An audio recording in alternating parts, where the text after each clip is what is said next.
आशाकर्मी आसिला सबुठु बड़ खबर। आशाकर्मी को मिलिबो 18,000 टंका। ओडिशा राज्य आशाकर्मी संघ पक्षरु शताधिक महिला विभिन्न दाबी नहीं भिख प्रदर्शन करथिले। आशाकर्मी को मासिक वेतन 18,000 टंका प्रदान सह आशाकर्मी को ईपीएफ और ईएसआई रे अंतर्भुक्त करबा पई संघ पक्षरु दाबी करा जायथिला।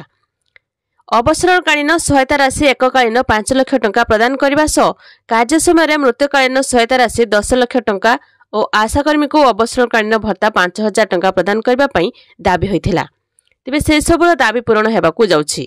सेहिपरि यातायात भत्ता अभिज्ञ आशाकर्मी मानकु टीकाकरण और तालीम प्रदान करी एनएम रे नियुक्ति दिया जाउ बोली मुख्यतः संघ पक्षरु दाबी करा जायथिला। तेबे 2023 एप्रिल मास ठारू सेमानकु नियमित दरमा मिलुनी।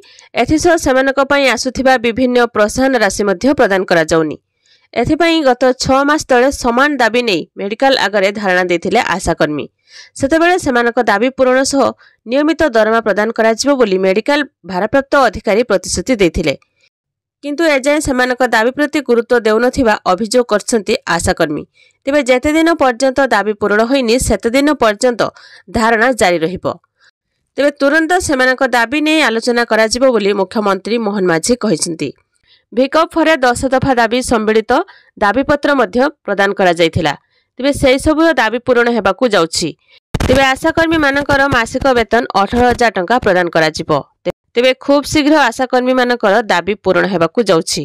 आशाकर्मी को ईपीएफ और ईएसआई रे अंतर्भुक्त करबा पई संघ पक्षरु दाबी करा जायथिला। सेमानकू 10 दफा दाबी नै सम्मिलित एक दाबीपत्र मुख्यमंत्री और प्रधानमंत्री को जिलापाल जरिया रे प्रदान करा जायथिला। तेबे एई सबुर मुख्यमंत्री मोहन माझी समस्त दाबी पूरण करिवे बोली कहा जाउछि।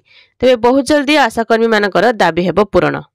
तेबे खूब शीघ्र सेमानकर दाबी हेबो पूरण। तो या थिला आशाकर्मी मानक पई गोटे छोट इन्फॉर्मेशन। वीडियो को लाइक करंतु। एमिति नुआ नुआ वीडियो देखिया पई चैनल को सब्सक्राइब करी पाखरे आस्थुवा बेल आइकन क्लिक करी ऑल सिलेक्ट करनियंतु।